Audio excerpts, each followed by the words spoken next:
Welcome to All About Agatha, the podcast dedicated to reading and ranking every single mystery novel written by the Queen of Crime, Dame Agatha Christie. I am Kemper Donovan. And I am Helen Frank.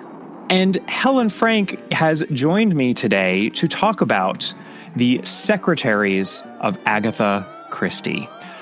Helen is a longtime listener and fan of the podcast, and we have corresponded many, many times, as I have with so many of you out there.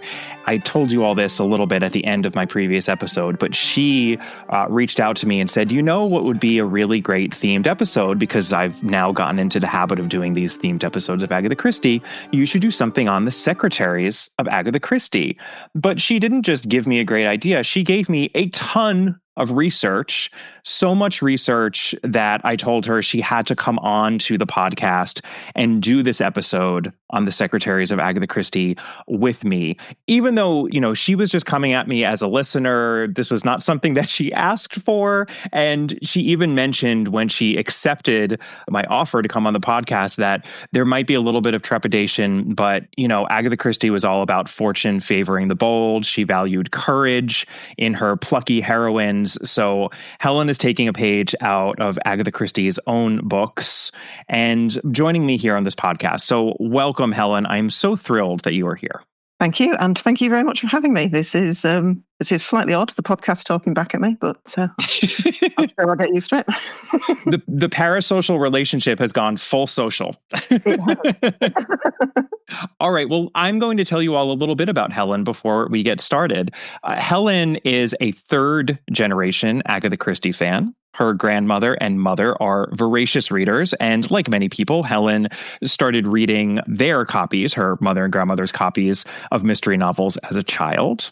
By her teens, she had a full set of numbered chronological Agatha Christie paperbacks I very much approve, and those eventually wore out from overuse. She now lives in the north of England with her husband and two cats, and oh, how I love the names for her two cats. It's so simple, but so brilliant. Helen, tell us what their names are. My cats are called, of course, Agatha and Christie, and hopefully they will not be putting in an appearance. Yes, that is just sheer genius. Agatha and Christie, but of course, and on their own, both wonderful names for cats. But then, of course, the sum is also greater than its parts. So I applaud you there. Helen completed a read-through of a new set of books in 2015, and she was very happy to discover a podcast doing the same and more a few years later. After bombarding the podcast with emails about outlier short stories, dedicatees, railway halts, and animals, and being a loyal patron, on which she peppered me with lots of requests to watch the wonderful cult hit Inside Number 9, which I did do for a holiday episode on Patreon. At this point, after all of this back and forth, Helen's bluff is being called, and she has joined me today. Helen has worked in an office for nearly 30 years, so perhaps it makes sense that she would have a particular interest in a subset of the help, which are the Secretaries of Agatha Christie. And basically what we're going to do on this episode is a top 10. We have a top 10 ranking of the Secretaries of Agatha Christie, and we are going to go through them. But before we do, I just wanted to first give a spoiler warning for this episode, which is going to be really quick because it's a blanket spoiler warning. Helen and I are going to spoil a whole heck of a lot of titles over the course of this episode. It's just going to be a very spoiler-heavy episode. There's no getting around that. So if you are worried about any spoilers whatsoever, this may not be the episode for you. Second, I just wanted to talk really briefly and generally about the secretary characters in Christie's texts, because it really is true, I think, that they are a subset of the help. And in this way, I think Christie had a particular interest in them because she always was so interested in domesticity, right? Like that's something I talked about with the scholar Alison Light. And it's just something that is very obvious to me now that I've done this close reading of Christie. Do you think there's something particular about secretaries that sort of interested Christie, or why are there so many secretaries in Christie's works? Because the thing that struck me, Helen, when you sent me all of the research that you had done was the sheer volume of it. We're dealing with here about 50 secretaries in Christie's works. I don't think I realised either until I started counting how many there were. I think to begin with, probably they were the help that was part family as well. Yes. So I think that is the crux. I think you've actually gotten at the crux of what is so crucial about the secretary role and why I think Christie has used it so much. And hear me out a little bit, because this goes back to my obsession with Victorian novels. But I think that there is an analogy to be made between the secretary of the 20th century mystery novel and the governess of the 19th century Victorian novel, because they both really straddle class lines, right? Mhm. And they both are in this in-between state within the domestic circle. They squarely fit in the domestic circle. Like they're, when there is a family gathered round going through their daily functioning, there is a clear role for a governess, just as there is a clear role for a private or personal secretary. But these people are obviously employees, which puts them a little bit closer to maids and butlers and gardeners and other sort of household employees, right?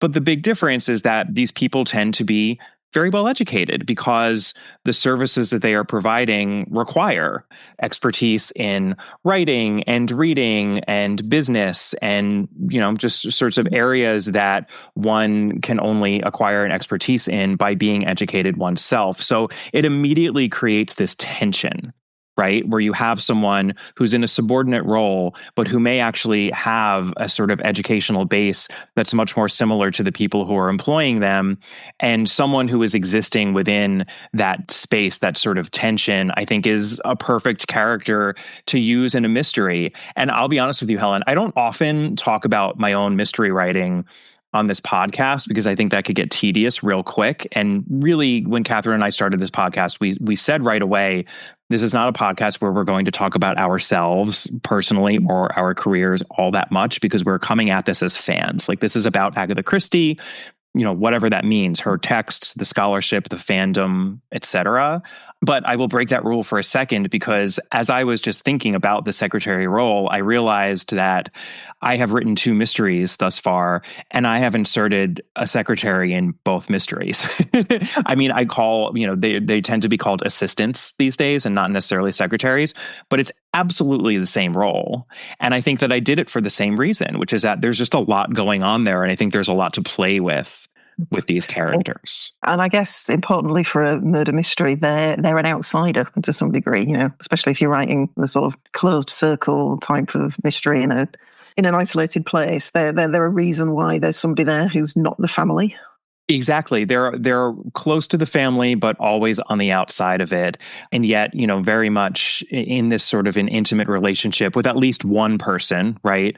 Presumably whoever is actually employing them. Like, these are private/personal secretaries. So they really they know the intimate business affairs of at least one person, and often more people within the family. So yeah, just hooray for secretaries. I think they are a fascinating subset of characters who Christie went to time and again for very good reason.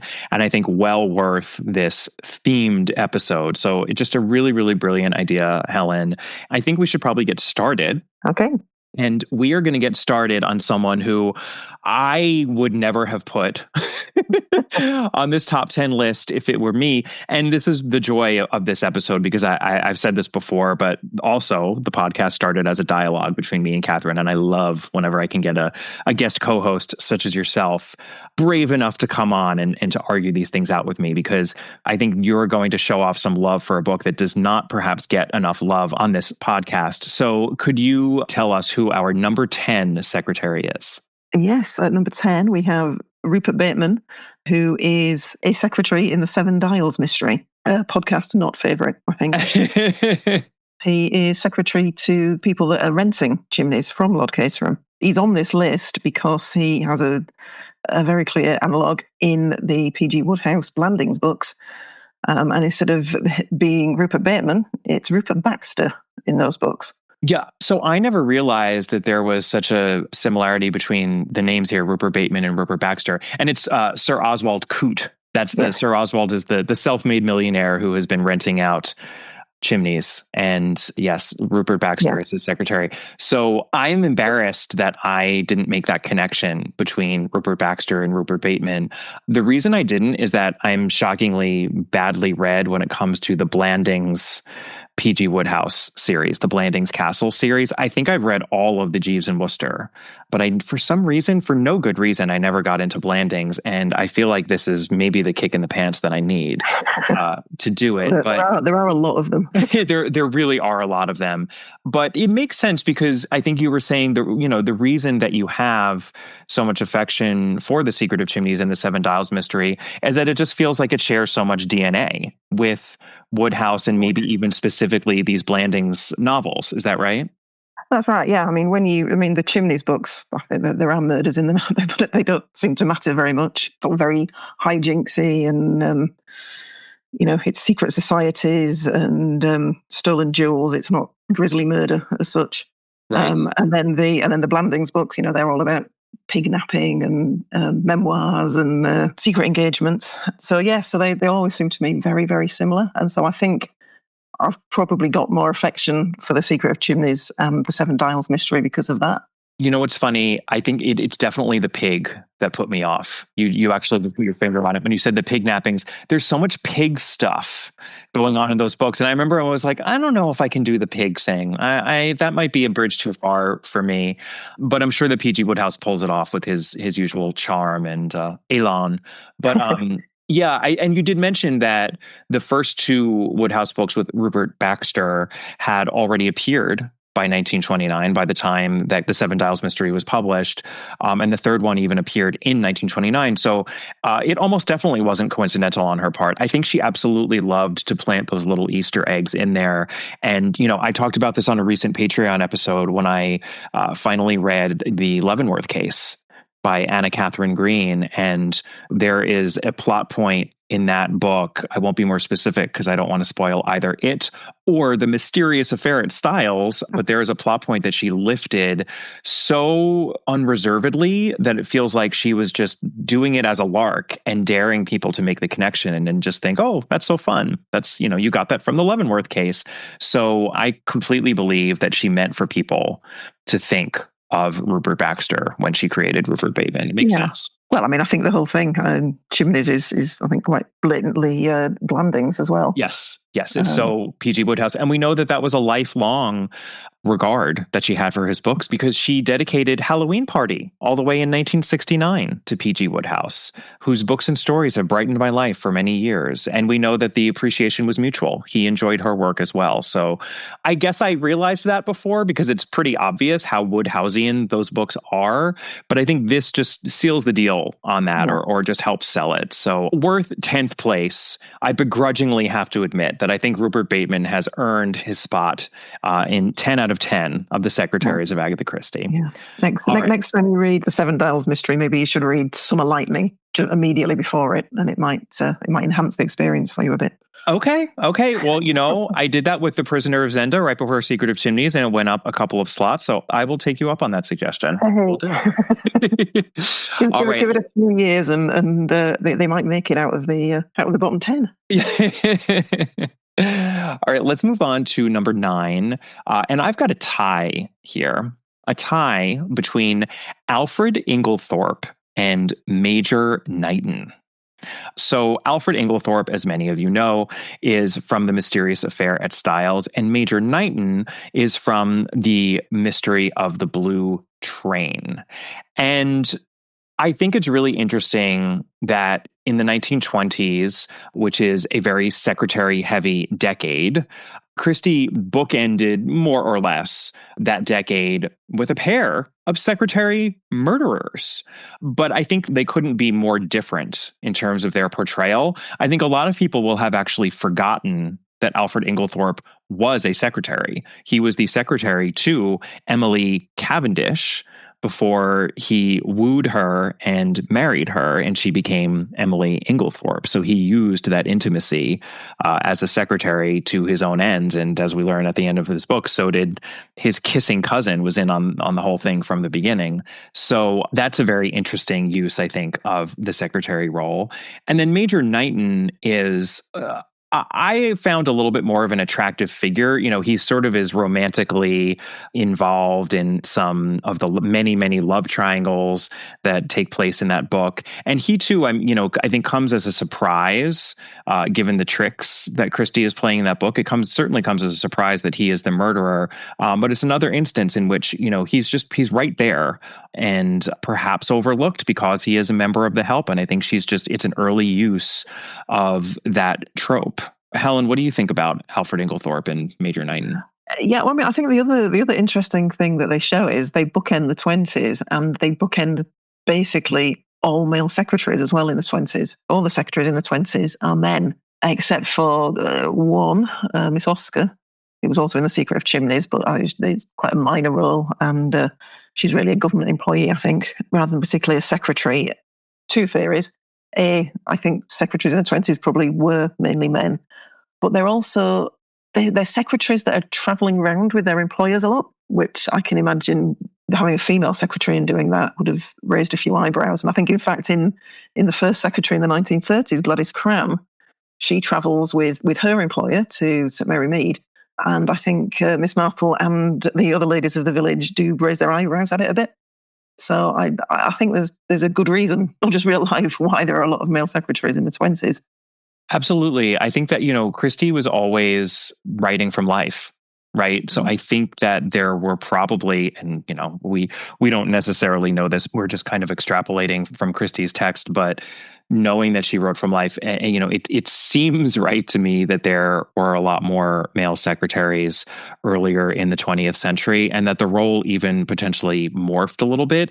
It's almost like those male secretaries are providing a slight valet kind of a role as well. I mean, I know they're not dressing them or anything like that, but they're sort of like their right-hand man, right? There's like a little bit of a factotum thing going on. Yeah.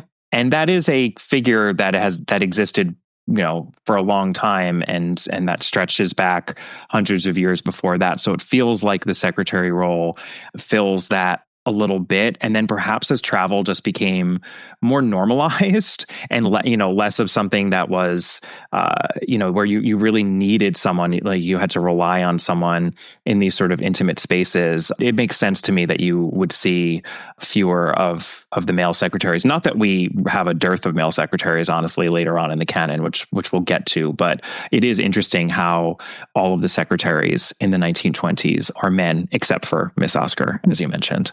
Yeah, very, very interesting. All right, well, let's move on to our 8th secretary in our top 10 here. Who is this 8th secretary, Helen? Okay, so number 8 is Thora Gray from the ABC Murders. Sir Carmichael Clark's secretary. I think we've got a new secretary role here, as well as being a secretary. She is ultimately the motive. Whether she's aware of it or not, I think it's an open question. Although I think Poirot definitely thinks that she knows what's going on, but she is planning to marry Sir Carmichael Clark. We think after his current wife dies, and if that happens, then Franklin will not inherit all the money. So he decides to kill his brother in an extremely convoluted but entertaining way. Absolutely, yes. I mean, yes, she is the other woman who might complicate the inheritance that the brother wants, right? Because if she had any children, they would obviously supersede Franklin Clark. So she's, in a way, kind of starts the whole thing. I mean, obviously, it's all down to Franklin, not her. And I think that Thora Gray very much earns her place on this list because she's a minor character in the ABC Murders, but she's memorable. And immediately when you brought her up, I could remember how she's described as being extremely blonde and beautiful. I actually had to pull out our introduction to her in the text because I wanted to make sure that my memory was accurate, because sometimes it's not. We see her through Hastings' eyes because Hastings is narrating some of this book. Here is what he says. It's an oh so very Hastings description of a pretty lady.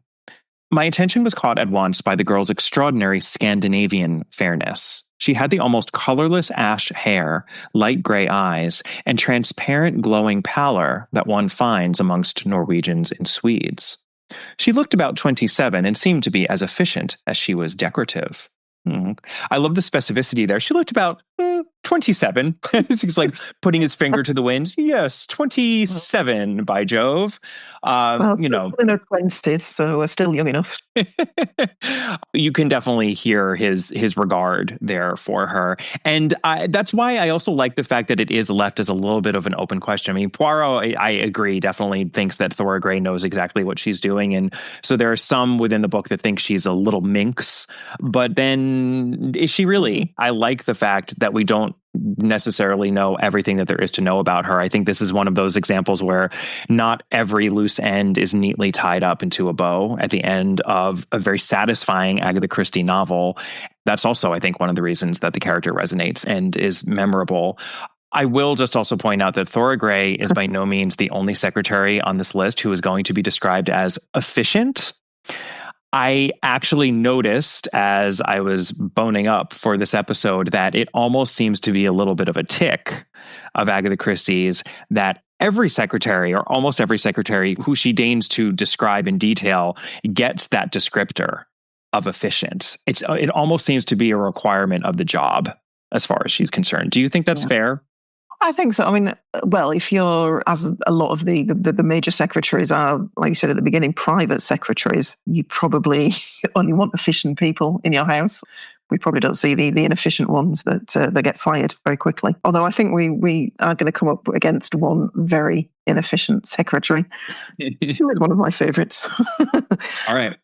But yes, I think generally, and even the office secretaries, the sort of the minor characters, all seem to be doing their job well. They really do. No, I mean, I think that it's probably, I think in her mind, a self-selecting trait. As you said, you're not going to excel as a secretary if you're not efficient. And I think it is an important point that most of these quote unquote secretaries we're talking about are specifically personal or private secretaries. So to get to the point where you are the one person who's handling all of the business for someone who has some sort of, importance, be that a title or whatever their job is or what have you, they probably had to work their way up to that point. This isn't, a private or personal secretary is not so much an entry-level job. You don't just do that after leaving, whatever secondary schooling you did. So these are people who have a career and have had to sort of hone those skills. And I think we can see that in a lot of these characters. All right, well, let's move on to number 7, because this is something a little bit different. I love this. And this is another title that many of you believe does not get nearly enough love on this podcast. Helen, take it away. Who are our 7th secretaries? Because we have a pair of them. Yes, we have 2 secretaries at number 7, Kamini and Hori. I think that's how you said the names. I should have re-listened to your episode. Oh, as if whatever I said was in any way. Yeah, we have Kamini and Hori from Death Comes as the End. The dual love interests for Renseb. That's right. They are the 2 points of the love triangle, right? And Renesmee is the one who sort of has to choose between them. Yes, so they're called scribes, but I think that's the equivalent of a 20th century secretary. I don't know whether this is something that I heard on the episode. As I say, I didn't re-listen, so I'm not sure whether you've discussed this. But to me, they always seem to be stand-ins or almost stand-ins for Archie and Max. Kamini is, sort of the young, vibrant, sort of devil-may-care love interest, and Hori is the older, more serious one. Although I don't think he is actually very old. I was trying to do the maths on sort of how old they would all be, and assuming that in ancient Egypt you got married very early and you also started work very early. I think it's probably that Kamini and Rensib are sort of early 20s, and Hori is mid to late 20s. So I don't think he is actually that old, but in my mind I always think that he's is much older than everybody else, but I don't think he is.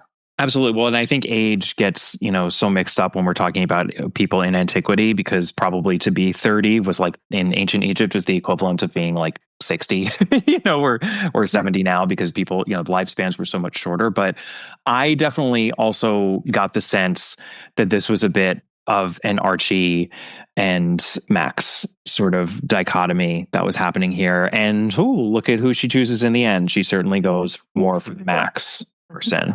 And, I do think this book is so steeped in Maxness, right? Because she's obviously drawing on some of what she learned and just developed a passion and I think an enthusiasm for on all of those annual sojourns to the Middle East. Stephen Glanville, who was a very intimate friend of Max's, is the one who really encouraged her even to do this book. She dedicated the book to him.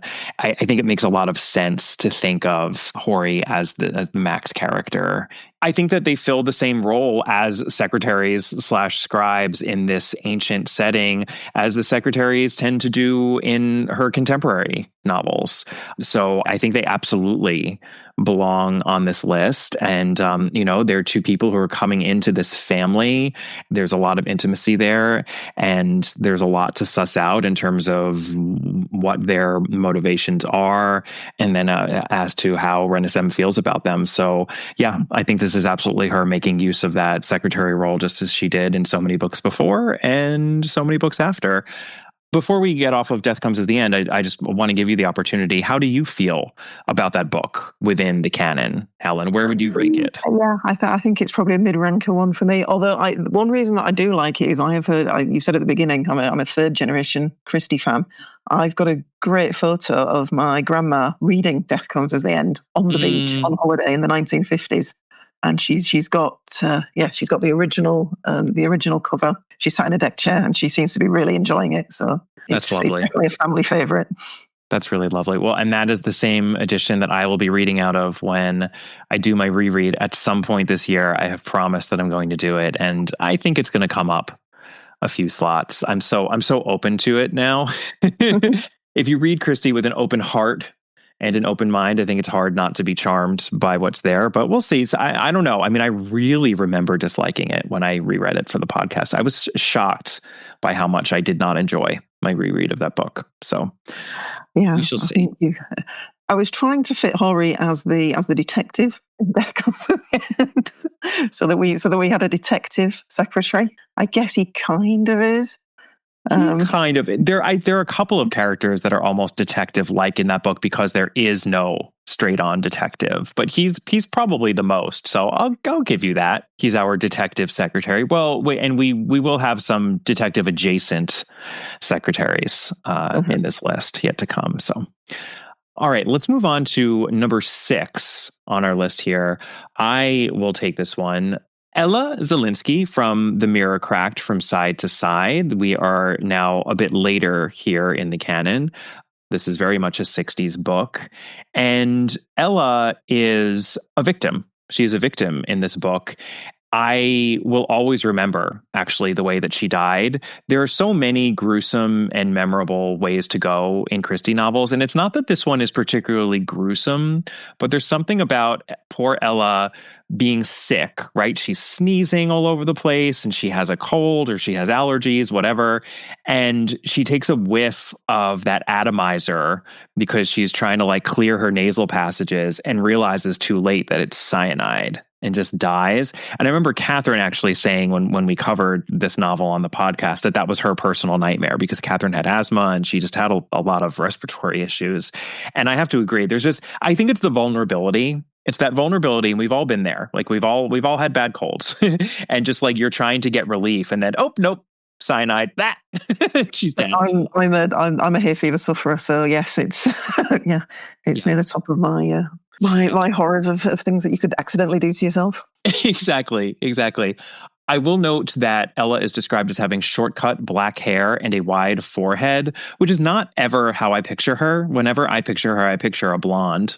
But that description does immediately remind me of another secretary that we haven't got to yet. So I just want you all to keep that in mind. And then, Helen, you were sort of wondering, is she an American? Because I think in the Elizabeth Taylor, Angela Lansbury as Miss Marple film, which is an interesting one, she definitely does seem to be American. Is that right? Yes, played by Geraldine Chaplin, I think. So this sent me to the text. I'll take any good excuse to go back to a Christie text. And she is never identified as an American. Her nationality is never stated outright, but she does refer to, quote, how difficult it was to get hold of plumbers in this country.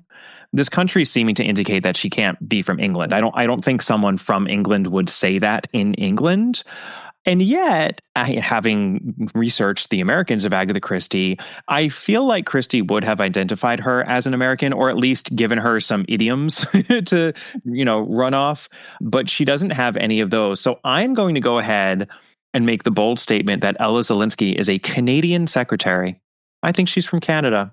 I'm kind of making that up, but I think you can all see my reasoning there.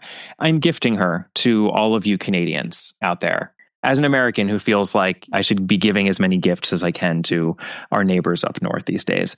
So, yeah, I think this is a great choice, actually. I think Ella is another of these memorable minor characters. Miss Marple actually immediately assumes, and it seems to be rightly, that Ella is in love with her employer, Jason Rudd, of course, film director, who is the husband of Marina Gregg. This is used to cast suspicion on her. It's a trope, the secretary being in love with her employer, that we will come back to a little bit later as well. And then, here is just a little bit more on that score coming from the viewpoint of Inspector Craddock in that text. There seemed to be no chink in the armor of her bright efficiency. She might know more than she said she did. She might know a good deal. The only thing he was sure of, and he had to admit to himself that he had no reasons to adduce for that surety, was that she was in love with Jason Rudd. It was, as he had said, an occupational disease of secretaries. It probably meant nothing, but the fact did at least suggest a motive, and he was sure, quite sure, that she was concealing something. And as I already said, Miss Marple and Craddock aren't wrong to suspect that Ella is in love with Jason Rudd, and she ends up paying the ultimate price for not just being upfront with the inspector about what she knows, because love aside, she actually tries to blackmail a murderer, and she gets murdered in the end. So, this is just, for me, a very memorable secretary character. How about you, Helen? Until I started looking at this, I'd always assumed that she was Jason's secretary and the willowy Haley Preston, the Gaze of Agatha Christie favourite, was Marina's secretary. But I think they were both actually Jason's secretary, weren't they? So yes, I'm not sure if is it padding that he had two secretaries, or is it to show how rich he is, or how film directors surround themselves with many, many people. What? I'm going to give Christie the credit and say it's the last one that you said, because I think, again, Christie was very observant and she drew from life. And I think at this point, by 1962, when The Mirror Cry from Side to Side had come out, she did have some experience. She was getting experience, with MGM. And I'm sure being around some of these people, and even the theatrical people who she had really gotten to know through Peter Saunders in the 50s, she had observed the way that people in the entertainment industry have lots and lots and lots of assistants. They just do. It still is that way. It's just. I will bounty your superior knowledge on that. I remember really appreciating that when I read this book again for the podcast, because I love the fact that he has two secretaries. Ella is the social secretary, and then Haley Preston seems to be more of the personal secretary, like a little bit more on the model of, those male secretaries of the 1920s, even though Haley Preston is then also more or less outed at the end of this book as, sort of being a gay man. That's also controversial. It is not stated outright. I know there are many that don't believe that's what's happening at the end of this book. But it all works. And I think, they're part of this underlying sort of structure of people who are just supporting Jason Rudd and Marina Gregg as, they're renovating Gossington Hall and then beginning to put on this movie. And it's a big reason why I think this book is as fun as it is, because then when you really sit down and think about what's happening, like the motivation for the murder, the ways that the murder plays out, it's no fun at all. Actually, it's quite depressing, but there's just a lot going on here in St. Mary Mead, and I think these secretaries add to that significantly. Mm-hmm. And I believe you found a secretary that I missed. Because I was pouring through The Mirror Cry from Side to Side, looking up Ella Zelinsky's nationality, this is the main reason that I found this. I just have to point out there is actually a third secretary in this novel, Heather Badcock, our first and very much central murder victim. She is actually the secretary for the St. John Ambulance Association, which is being feted at Gossington Hall. I mean, that is why she is not only able to attend this fete, but she is able to go inside the house as the secretary and to meet Marina and Jason. So really being a secretary is, exactly what did her in and started off this whole chain of hideous events in the Mirror Cracked from Side to Side. So a very subtly but undeniably secretary-soaked novel, The Mirror Cracked from Side to Side. That is one of my big takeaways from this episode, Helen. Yeah, which you wouldn't maybe expect from Miss Marple novels. It's not true, but before this, I would have assumed that Poirot would have lots of secretary characters in his novels because he tends to sort of be in those circles more. But Sure. Miss Marple has quite a few secretaries. Well, maybe that's because the one secretary Poirot has is so superlative. And I don't know, perhaps we will be hearing about that later on. Maybe. Who can say? Who can say? Don't touch that dial. We'll be back in a moment with the rest of our episode. We just wanted to take a moment to ask you, our dear listeners, for a favor. If you haven't already done so, we would very much appreciate it if you take a moment to, give us a rating or a review wherever you're listening to this podcast. It really helps the podcast out because ratings and reviews make it much easier for other Christie fans such as yourselves to find our podcast. And the more ratings and reviews we get, the more people we can reach. It should take you a matter of seconds, and lucky you, we're going to provide you with those seconds right now, so go to it.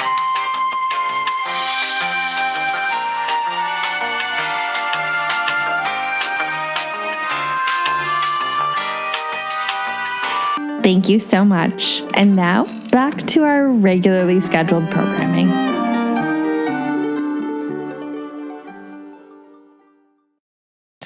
All right, we have done our bottom half. We are now tackling the top half of our top 10 secretaries in Agatha Christie. Helen, why don't you take it away with number 5, because this is a really good one. This is a really good one. If it was my list, this one would be a little higher. So at number 5, we have Letitia Blacklock from A Murder is Announced, which is a character we spend an awful lot of time talking about in A Murder is Announced. And it turns out that we never actually meet her. So Letitia Blacklock was the secretary, but in reality, I think junior partner was probably a more accurate job title, to her boss, Randall Girdler, and was secretary to him for, I think, well over 20 years. And then when the character that we actually meet in the book is her sister, Charlotte. She's pretending to be Letty the entire time, and I might switch to Letty and Lottie because it's a bit easier to say. Yes, as Dora, as Dora did. R.I.P. Dora Bunner. We feel you.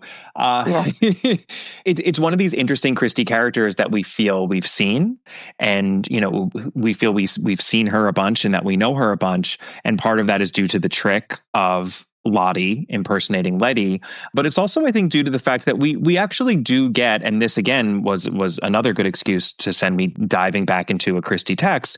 I wanted to see all that we actually do learn about the real Letitia Blacklock. And there is some, right? We do learn some things. I mean, to me, Letitia Blacklock is almost a very Five Little Pigs-like character because she's talked about, but by the end of the book, we realize, oh, we've actually never seen this person. And yet who she is so central to solving the mystery, or perhaps who she isn't. And I remember talking about this one scene, this one crucial, pivotal scene right in the middle of the book. I mean, it's like couldn't be more central to A Murder is Announced, where Craddock goes up to Scotland and he visits the ailing Belle Gedler, who is about to die. I mean, she's a couple of weeks away from passing. She is on her literal deathbed. And there's just something so insightful and magical about everything that Belle says. The scene just sort of sits like this little bottle in the very middle of the book. And then the insights that we glean from it end up being so important. And yet in textbook Christie fashion, we have no idea, as that information is being conveyed to us, exactly how and why it is as important as it is. So, I think it's just worth getting into this for a second.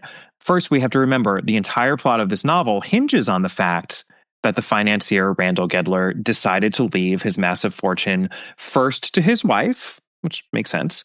But his wife was always very sickly, so he made a provision to leave it upon his wife's passing to his longtime secretary, Letitia Blacklock. And I agree with you, Helen. I think junior partner is probably what she would have been called if that term were in more current usage at the time. I think because she was a woman and there were so few women in business, they simply called her a secretary, and Christie saw fit to call her secretary. But it's very obvious. I mean, Bell says she was part of the decision-making process. He really brought her into all of the functionings and the inner workings of the company, and she rose to that occasion and really... Yeah, I did actually...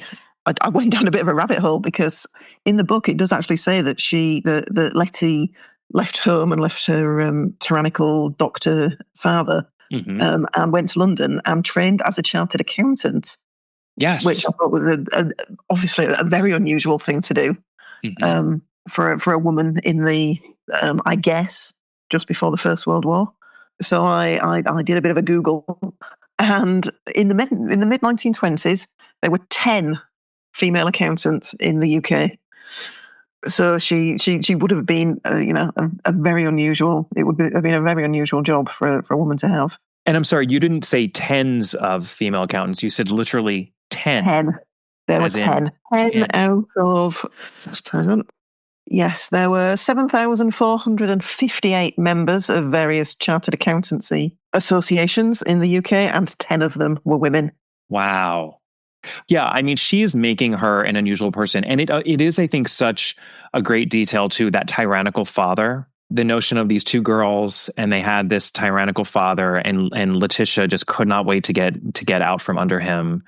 And she educated herself, and she had this career with this rich man, this financier. And then even after, because she was clearly a very principled person. This is the real Letitia Blacklock. She was a very principled person, because even though she had this career that was going so well for her and that she seems to be very passionate about, when her sister fell ill, she left. She left all of it, and she went to care for her ailing sister, Charlotte.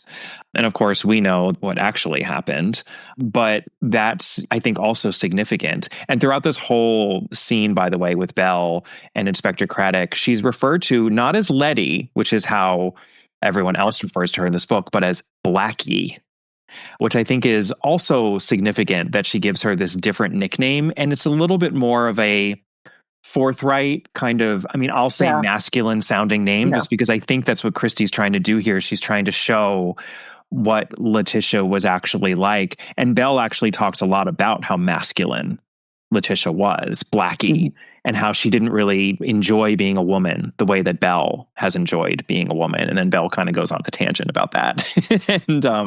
But it's all very, very interesting. I love that she's calling her Blackie this whole time. I'm actually just going to read out a little bit from this text, because I just think it's so good, just to give Letitia Blacklock, secretary/junior partner, her due here. Craddock asks, "Why exactly did your husband leave his money the way he did?" And Bell replies, "You mean, why did he leave it to Blackie? Not for the reason you've probably been thinking." The roguish twinkle was very apparent.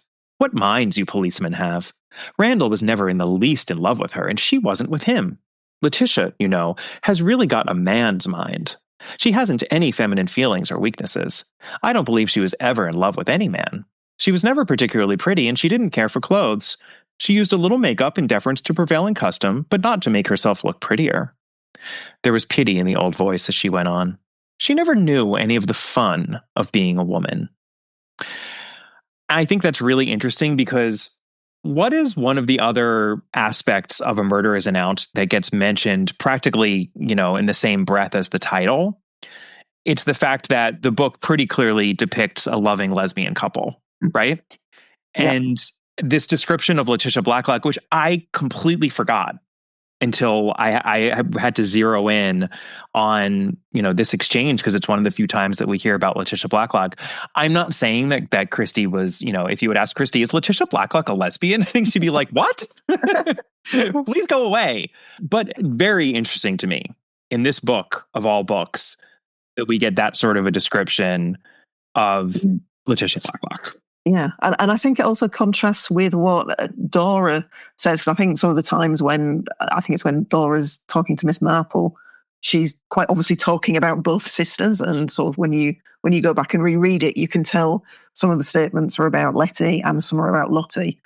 Lottie seems to be the exact opposite. Lottie seems to be quite feminine and wanting things and nice things, and wants this money as a way to do that, which makes me think that Lottie is never actually doing an impression of Letty when we meet her. She's not trying to behave like Letty would behave, because there's no reason to, because the only person who knows that she isn't Letty and knows what Letty was like is Dora. Yes. Well, and it's so brilliant too that I think Christie, through Belle, is describing exactly who Letty is. And it's not that it doesn't match up with our experience of quote unquote Letty throughout this novel, because I think that would be too easy if it were like, wait, that doesn't sound like the Letty who we know. But it also doesn't necessarily match with her either. It's sort of it's a description of someone that when you get to the end of the book and you realize, oh, these were two different people, it makes sense. It sort of makes sense because you realize that like this was someone who was pretending to be someone other than she was and was not that person. And I just think there's a subtlety there to all of this, to the characterization, that is part of why this book works as well as it does. I just have to read out one other bit of text here because I also love this description. I just want to make a point about the portrayal of Letitia Blacklock as a secretary, which I think contrasts very nicely with so many of the other secretaries on this list. Here's Belle again. I think Randall looked on Blackie very much as a kind of younger brother. He relied on her judgment, which was always excellent. She kept him out of trouble more than once, you know. She told me that she came to his rescue once with money. That, yes, but I meant more than that. One can speak the truth after all these years. Randall couldn't really distinguish between what was crooked and what wasn't. His conscience wasn't sensitive. The poor dear really didn't know what was just smart and what was dishonest. Blackie kept him straight. That's one thing about Letitia Blacklock. She's absolutely dead straight. She would never do anything that was dishonest. She's a very fine character, you know. I've always admired her. So two things, just what's so brilliant about that is, since we of course think that Belle is talking about the person we've come to know as Letty, we're like, oh, well, yes, because everything Belle is saying, I mean, she's just one of those characters who is speaking the truth. That's the way she is presented to us in the book. We are meant to believe her. We do believe her in this magical scene, and it washes away so much suspicion that we would have on Letty. But of course, then Christie pulls the rug and she's like, oh, oops, that's not Letty, which is so great. And then I also just have to point out, because I already said how, Christie went back to this trope of the secretary being in love with her employer time and time again. I love that Letitia Blacklock is an exception to that. She was not in love with Randall Gedler. She was not this uber feminine kind of, making eyes at her boss. None of that. She was as different from that as could possibly be. And I think that's really great. Yes. And Agatha rewarded her by leaving all the money to her. Yes. Yeah. Well, never got it. Well, yeah, I cannot say enough great things about Letitia Blacklock. And I think in particular, just the nuanced portrayal of Letitia Blacklock in this novel. So thank you for that entry, Helen. That one was very much all you. And I think, as you said, and feel free as we're getting higher up on this list to let me know who you would have bumped down and, who you would have put Letitia Blacklock ahead of. The next entry I will take, because this is one that I added myself. And it's certainly not a favorite book of mine, but I just thought that when we're talking about the Secretaries of Agatha Christie, we have to give one spot somewhere on our top 10 to the Secretaries of the Clocks. Because if The Mirror Cracked from Side to Side is our most subtly secretary-soaked novel, I think this is our most obviously secretary-soaked novel. There is an agency here that places secretaries that is very much at the center of this novel. The woman who runs it is, in fact, one of the murderers who is implicated at the end of the book. And we open up with this secretary, Sheila Webb. She's going into a house for a job and she comes across a dead body.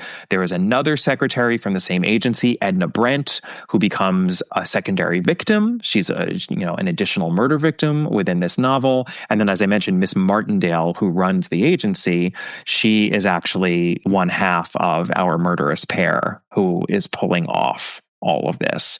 So, I just think this is a book in which the pursuit of being a secretary is just so important. And for that reason, it deserves a spot fairly high up on the list here. Yeah, I think I might swap with Letitia. But I am glad. I think I might too, actually, after having just gone through Letitia. She's so fantastic. Yeah. No, I am glad that you added these, though, because I think it shows, when we started with the 1920s and we've got all these male private secretaries, working one-to-one with a single person. And now we get to the 1960s and people don't have private secretaries anymore. There's a secretarial bureau that you phone up and you get a secretary for the afternoon to type your letters or do whatever you want. So I think once again, Christie is showing that she's moving with the times. Absolutely. That's such a good point. I didn't even think about that, Helen. You're so right. I think, the ways in which people acquire secretaries, now it's not necessarily, I bring this person into my house and they almost become a paid live-in member of the help. It's more, this is someone who I can hire on a part-time or even hourly basis to do whatever work I need done, and then they can leave. That's so much more modern. I think that's a model that we would recognize even today, right? It's more of the gig economy, kind of. But this is something that was, very much done in the 60s. It reminds me a little bit of that older TV series with Judi Dench, where she runs a secretarial agency. Do you know what I'm talking about? And she has a romance with the man who they almost got married when they were younger and then they meet up much later in life. Is it As Time Goes By or something? Is that what it's called? Oh, I do remember a program called As Time Goes By. Yeah, As Time Goes By. Wow, it was on for 10 seasons. Wow. Series. I feel very ashamed because Judi Dench was born in York, so I should really know all about her. I believe that she runs a secretarial sort of typists agency. She and her daughter. Anyway, the book, obviously that shows more about the romance, but it's a similar sort of a business to, I think, what Miss Martindale is running here. So yeah, I mean, this is, Agatha Christie just changing with the times and bringing secretaries up to date. I think we should absolutely celebrate that, even if, The Clocks is not one of our favorites. It's certainly not one of my favorites. I'm not hearing a lot of passion. No. Yeah. The cats are nice. I like the cats in The Clocks. Yes. Let's move on now to our top three secretaries here. In third place, our bronze medalist is going to, I think, one of the best secretaries in the canon. This is probably the first one. Certainly, if you asked me to name secretary murderers, this is the first person I would think of, and that is Ruth Lessing from Sparkling Cyanide. She is not only a secretary murderer, but a secretary who initially seems to be in love with her employer, though it's certainly a lot more complicated than that. And I just think there's a lot there when it comes to Ruth. She, to me, feels like the archetype almost of the classic Christie secretary, and certainly secretary murderer, because everything is, everything that we come to expect in one of these characters is there. She has feelings for her employer. She is perhaps overlooked because technically she is a member of the help. And like so many of Christie's murderers, she is ruthless. Oh, that punny Agatha Christie. She doesn't always do, she doesn't often pull puns like that with her characters' names, but this is an exception. So yeah, and Ruth is, by the way, the secretary that I was thinking of when I read out the physical description of Ella Zelinsky, because she does also have that dark hair, and I just imagine it being cut in a very short, modern kind of stylish bob, or maybe something even shorter than that. Sparkling Cyanide was first released in 1945, so I just imagine her being very modern and chic. Yeah, I think she kind of has lots of, so she's a secretary murderer. She's a private secretary, but she's a private secretary within his office. George Barton. I don't know if we actually ever see him in the office. She's certainly not living with him in the model of the male private secretaries of the 1920s. It's more that she is his the person who's on his desk, so to speak, at the company. All right. Well, let's move on now to our silver medalist, our second Secretary of 10. This is another one that would not have made the list for me. And I'm so glad. And, and I put her high up because I could really feel Helen's passion here about this character. Because here I think it's actually much less of a stretch than in the case of Hori in Death Comes at the End to say that we actually do have a detective secretary. Helen, who is our number 2 secretary on this list? Number 2, yes. At number 2, we have Victoria Jones from They Came to Baghdad. Probably the most inefficient secretary in the entire Christie canon. Yeah. And anybody who can't spell Iraq, which has 4 letters, I'm not quite sure how they're making their living as a typist, but she appears to be managing when she's not doing slightly dodgy impersonations of her employer. Which is not the reason that I like her. Yes, please tell us why you do like her, because I was actually really fascinated to learn all of this. I learned a lot here when you were explaining your passion for Victoria Jones. Yeah, so to go back, I think this is probably one of the first Agatha Christie books that I read. So I did probably read it when I was about 10, maybe. And I immediately picked up, and you can tell me whether this is a British thing. I immediately picked up that she was, certainly until I read Endless Night, she was definitely one of the only working class characters that there appeared to be. I think it's mentioned that she's a Cockney, so that's definitely working class. She's an orphan, so she doesn't have sort of any sort of support network to fall back on. And it just always fascinated me that she, despite all that, she decided to take off to the Middle East to run after the man that she'd met in the park with just absolutely no support network. Even, I know that other characters have done this. Your favourite, Anne Bedingfield, did it. But I always felt that she was the daughter of a professor, that if something went wrong when she was in South Africa, she would go to the nearest museum and somebody would know her father and she would, they would help her. But I really felt that Victoria was on her own in Baghdad, and she just had to get by on her wits. I did not have any sense of that. And I think I love how you refer to this as Brits having a class star, where you're just you're like really attuned to class, right? Where you're like, oh, I know exactly where she falls. Did not pick up on that, and I think that's really interesting, actually. Yeah. And in fact, I can also remember the bit. So, as I say, she's mentioned that she's an orphan Cockney typist. But then also at one point she talks about something that her nurse did. I think it's when she's hiding the man in the bed, and she puts him lengthways across the top of the bed, and I think she talks about her nurse, and that just struck me as, you didn't have a nurse. That's Agatha, I think, not quite understanding the working class. Not quite getting a detail right, probably because she was just using her own. She had a nurse, right? Yeah. Nurse, yeah. I don't think. I don't think there were many Cockney nurses for children in the 1930s. So yes, Victoria was definitely a character that spoke to me, even though again, the British viewers might be able to tell I'm definitely not Cockney. I'm from the north of England, and I wasn't an orphan. But yes, I was definitely drawn to Victoria. Also, I have very dark hair and I have very dark curly hair, and I was very jealous that Victoria got her hair bleached during her adventures. I would have given anything to have blonde hair, even if it meant being chloroformed. So that was another reason that Victoria was one of my favourite characters.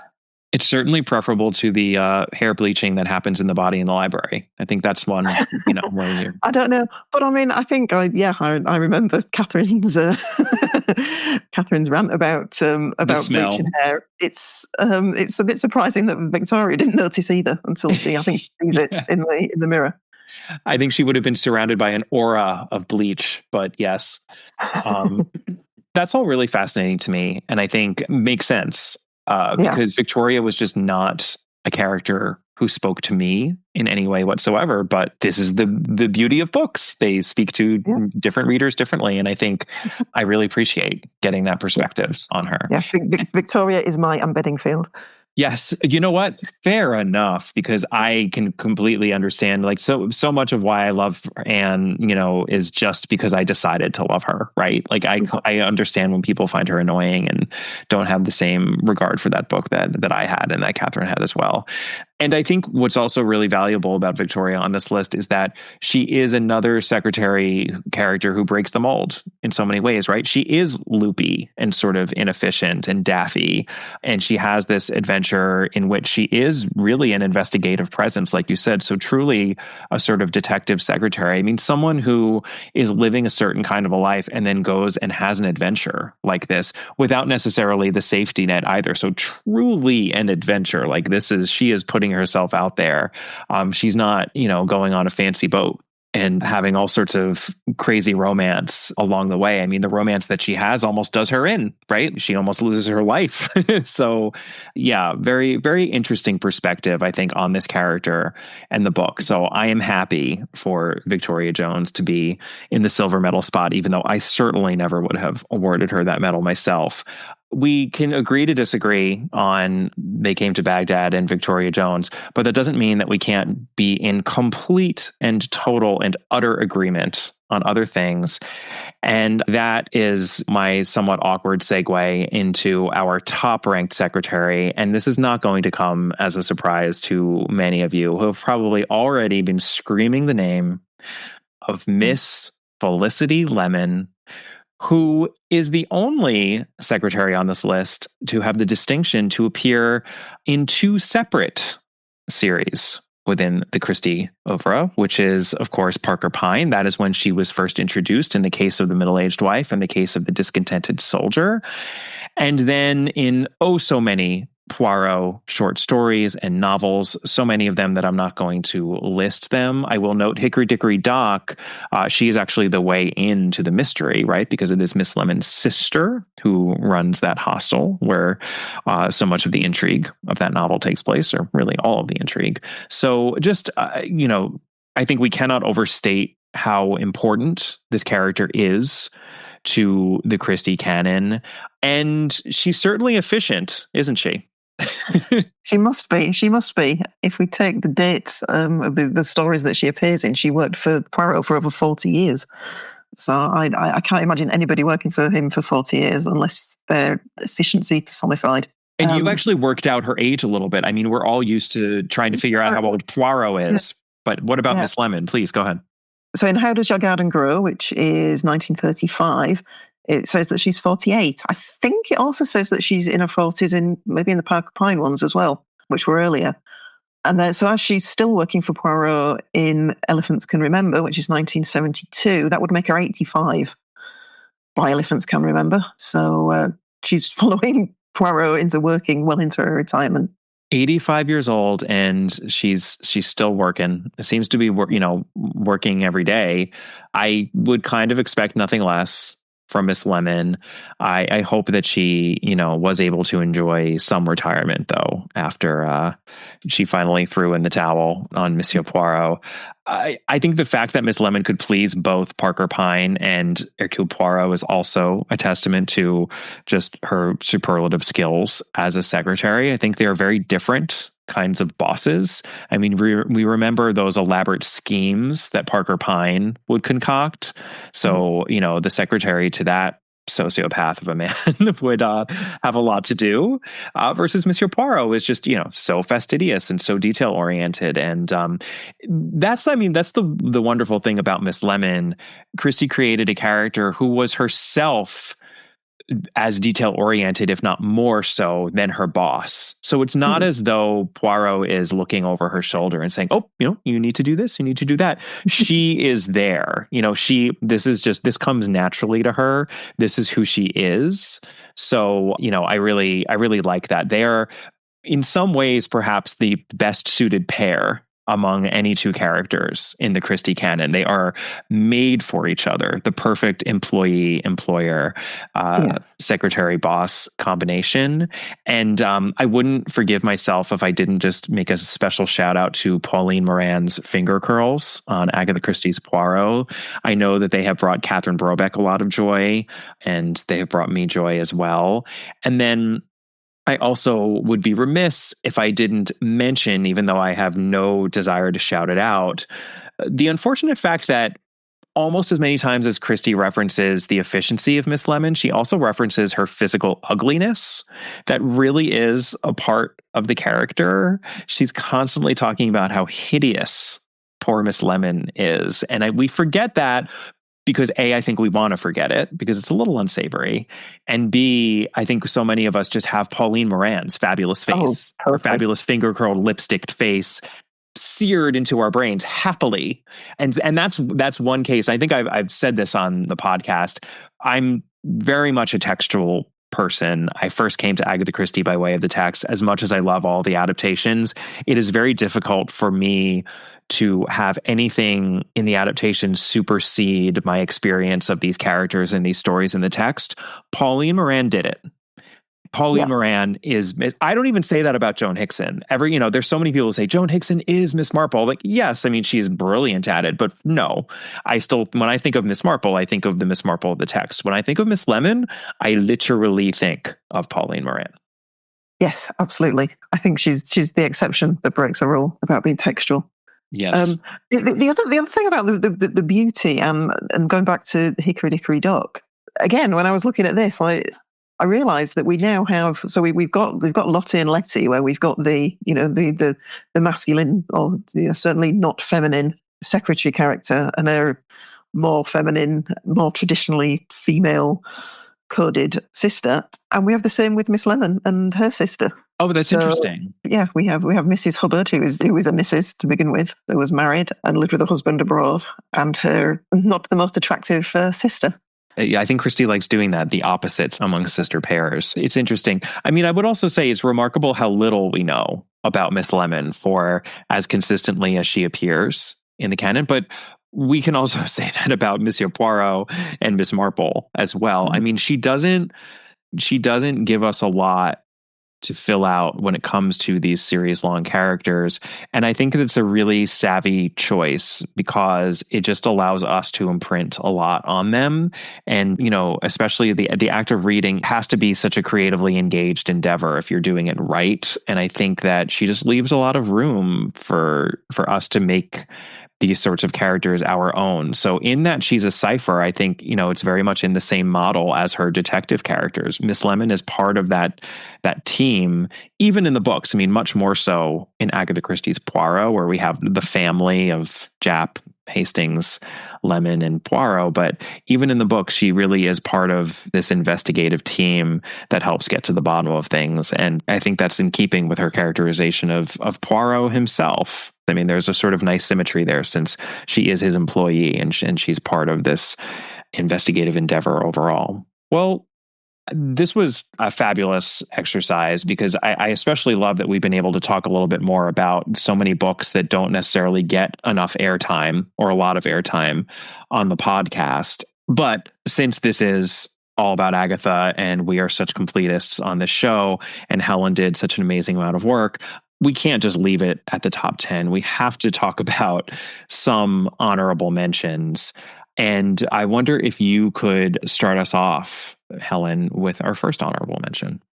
Yes, so I think our first honourable mention will be Guy Paget, secretary to Sir Eustace Pedler in The Man in the Brown Suit. So we're back to the 1920s, so we've got another male secretary. And this is a character that was based on a real person, just like his boss. So Guy Paget was based on a Mr. F.W. Bates, who was secretary on the British Empire exhibition that Archie and Agatha went on in 1922. That's right, when she did her round the world tour. And you know what? This is an excellent moment to announce the fact that Helen and I are not done with this episode all about the fictional Secretaries of Agatha Christie, because Helen so outdid herself with research into secretaries that we have a second list of the real life Secretaries of Agatha Christie. Listeners, there are a surprising number of them, so many that I was going to try to do an episode that was all about the fictional secretaries and the real life secretaries, but I realized very quickly that it would be too stuffed of an episode.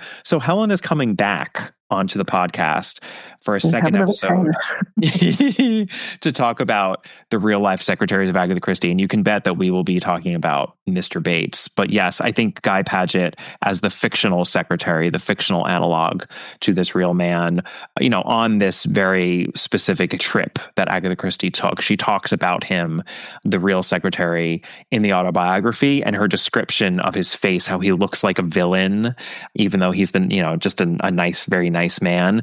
She just put that right on the page in The Man in the Brown Suit. I really, really like that. Now for the inverse, someone who perhaps comes across as genial, but then in the end turns out to be not very nice.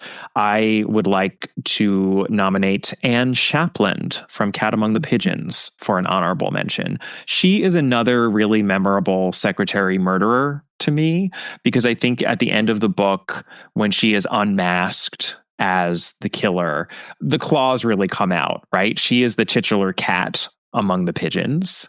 And, she's shooting a gun. It's pretty mad in a way that it usually isn't in Agatha Christie. The denouement of Cat Among the Pigeons is, I think, one of the most stereotypical.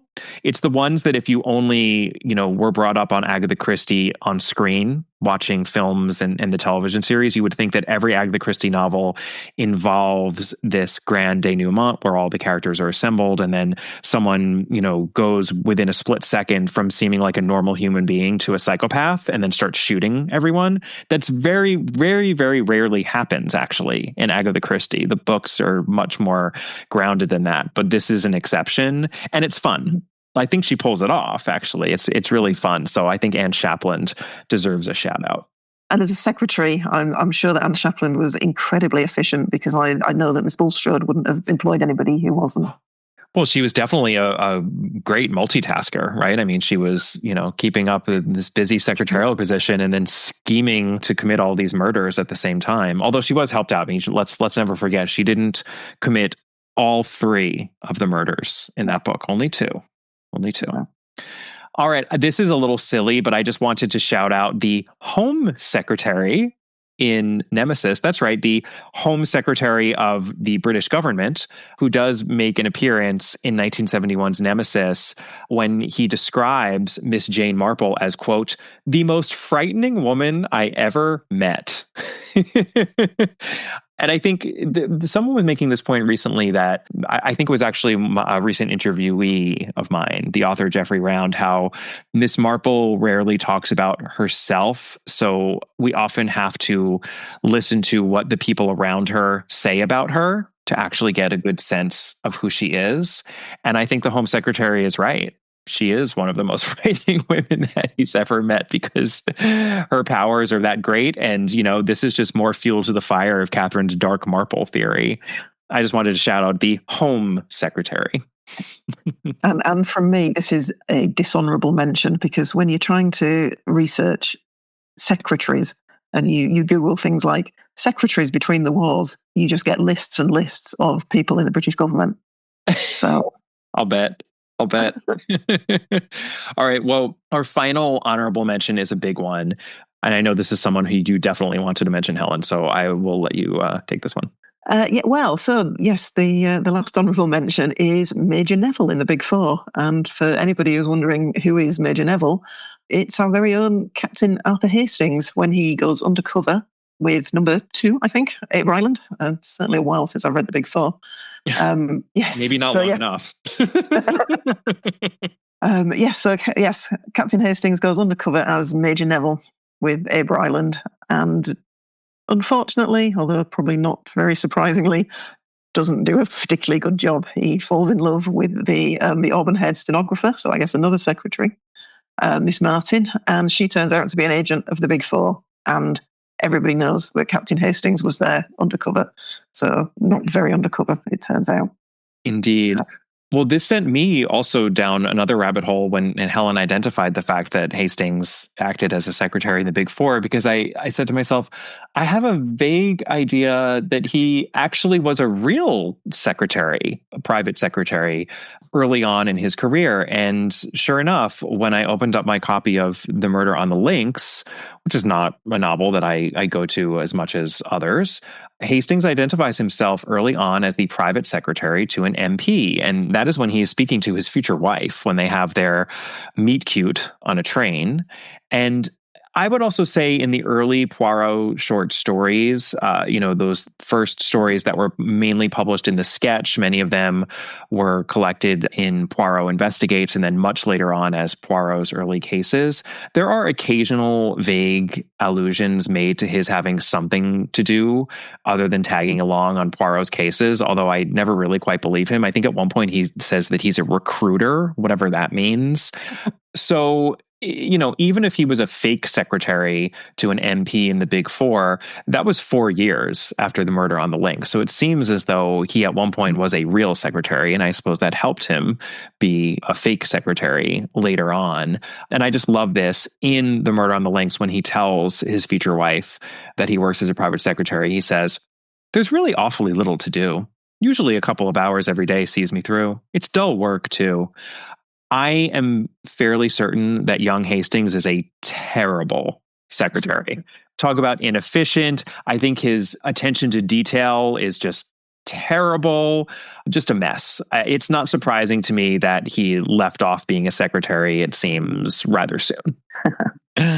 So, yeah, I think we're a little bit ending on a whimper with Captain Arthur Hastings, but I don't mind ending on Hastings. And I will just I want to note a couple of things. First of all, in addition to doing all of this research into the secretaries that we have just run through for our top 10, Helen went through the entire canon and pulled out all of the secretaries who exist. And I'm going to run through them right now. This is mainly to give you a sense of the volume of secretaries who exist, and also just to give Helen her due here for doing as much work as she did. Very efficient secretary-like of you, Helen. Right. So the rest of the 1920 secretaries, we've got Gabriel Stoner from The Murder on the Links, Harry Rayburn and Miss Pettigrew, a.k.a. Arthur Minks, from The Man in the Brown Suit, Bill Eversley and Miss Oscar from The Secret of Chimneys, and then Jeffrey Raymond in The Murder of Roger Ackroyd. We have so very many secretaries from the 1930s. Here goes. Edward Rayner from Black Coffee, another murderer secretary. Gladys Cram from The Murder at the Vicarage, who almost always gets cut out of the adaptations because she really doesn't need to be there. Miss Carroll from Lord Edgeworth Dies. Hector McQueen and Mary Debenham, both from Murder on the Orient Express. Miss Milray from 3 Act Tragedy, Miss Ross from Death in the Clouds, Miss Burgess from Cards on the Table, Miss Jenkins from Dumb Witness, Bridget Conway from Murder is Easy, very prominent secretary, Vera Claythorne in And Then There Were None. And now for the 1940s, we mentioned a lot of them already, but we also have Gladys Neville from 1-2 Buckle My Shoe, Miss Ginch from The Moving Finger, and Miss Collins from The Hollow. Then we have a number of 1950 secretaries, Anna Shield when They Came to Baghdad, Maud Williams in Mrs. McGinty's Dead, Edgar Lawson and Juliet Belliver in They Do It with Mirrors, Mrs. Grosvenor in A Pocket Full of Rye, Amanda Brewis in Dead Man's Folly, and Gwenda Vaughn in Ordeal by Innocence. And then we have a couple more 1960 secretaries. The willowy Haley Preston, who we mentioned in The Mirror Crack from Side to Side. Esther Walters, A Caribbean Mystery, very prominent secretary. If we had done our top 11, I might have recommended Esther Walters, actually, for the list. She definitely belongs there. Nellie Bly in By the Pricking of My Thumbs, also an interesting secretary character. And Sonia in Third Girl. So then in the 1970s, we just have 3 secretaries here I want to mention. One of them is Esther Walters, who makes a reappearance in Nemesis when Miss Marple goes to visit her. We also have Lisa Newman in Passenger to Frankfurt. And then finally, Miss Livingstone, we presume, in Elephants Can Remember. She is Ariadne Oliver's secretary, who Ariadne is always comparing to her old secretary, Miss Sedgwick. And you had a little conspiracy theory there, Helen, which I think actually is a nice tease for our upcoming episode on the real-life secretaries of Agatha Christie. What was your theory? Yes, I think Miss Sedgwick is, if Ariadne Oliver is a stand-in for Agatha Christie, Miss Sedgwick is almost certainly a stand-in for Agatha's most beloved real-life secretary, Charlotte Fisher. I'm hoping that nobody's a stand-in for Miss Livingstone because she doesn't get a very good deal. No, she does not. She does not. Yeah, I concur. I think that's absolutely valid interpretation of what's going on there. And I can't wait to talk about the real-life secretaries of Agatha Christie. But before we close out this episode, now that we've gone through all of these secretaries, and please do, if we have forgotten any secretaries, I always love hearing from listeners about any little holes that may exist in these themed episodes. It's part of the fun. So don't be shy. Please reach out if there are any secretaries that we've forgotten. It's interesting to me that Christie consistently created, both male and female secretaries throughout her career, but it does feel like she started out certainly with a lot of men. And then, the women started taking over more so, even though we still have those later male secretaries like Haley Preston. So after crunching the numbers, I was able to figure out that we have in this list of 50 secretaries, 15 men and 35 women. So that means that there are female secretaries at a rate, more than double the number of male secretaries that we get. And I think that sounds right to me. I mean, especially as we're getting further into the 20th century and these roles tended to be taken on more by women. We certainly don't see any men in Miss Martindale's secretarial agency. There might have been, but Christie didn't. She decided not to showcase them. And that feels right to the time. That feels authentic to the time for me. Would you agree with that, Helen? Yes, absolutely. Yes. When you see the list, it is quite stark. Yeah. How much, the male secretaries drop off. And just, I made this point at the beginning of the episode, but wow, 50 secretaries for 66 books. That just shows that this is a character type that Christie returned to again and again. I mean, sure, some of these books have 2 secretaries in them. In the case of the Clocks, there's 3 secretaries. We counted Black Coffee, which is a play. But, I think it is safe to say that if you are reading an Agatha Christie novel, there's a good chance that there is going to be a secretary in it. And for that reason, I think this was an exercise that was a lot of fun, but that was also a way to figure out what exactly Christie is doing and how she does it as well as she does, which is always the underlying mystery that we are trying to solve on this podcast. So I thank you, Helen, for contacting me about this topic and for doing all this work and for coming onto the podcast with me to talk about it, which has just been a real joy. So thank you so much. Thank you for having me. It has been slightly odd that the podcast has been talking to me. Like, why is Kemper expecting me? Why does he need me to talk back? He keeps on pausing and waiting for me to speak. That's not how this usually works. No, it has been very interesting and very fun. All right. Thanks, Helen. Until next time. Thank you once again to Helen Frank, intrepid All About Agatha listener and patron. I appreciate her passion and dedication. That was lovely. It was so much fun to do that with her. And we will be doing it again regarding the real-life secretaries of Agatha Christie, but not for my next episode. In 2 weeks' time, I will be speaking with a guest that I have had on this podcast many times before. Dr. Mark Aldridge is coming on to All About Agatha, not to speak about one of his books or his own podcast project, but to speak about this BBC Maestro course that features a representation of Agatha Christie, the person, teaching a course on writing. There has been a lot of interest in this and a whole lot of consternation as well, because the course uses AI to manipulate the voice and the face of the representation of Agatha Christie. But the substance of this course is very much based on Christie's own words, and it took a ton of research. And I'm happy to inform you that Dr. Aldridge was the research lead on this project. He and a team of researchers he assembled, all of whom have also appeared on this podcast previously, are the ones who put together the substance of this course. And no matter how you feel about the existence of the course itself, I think it's going to be a very interesting conversation. So that will be my next episode. Cannot wait for that. I've also got a Patreon episode coming out in a few days' time for the month of June. I will be focusing on A Daughter's a Daughter by Mary Westmacott.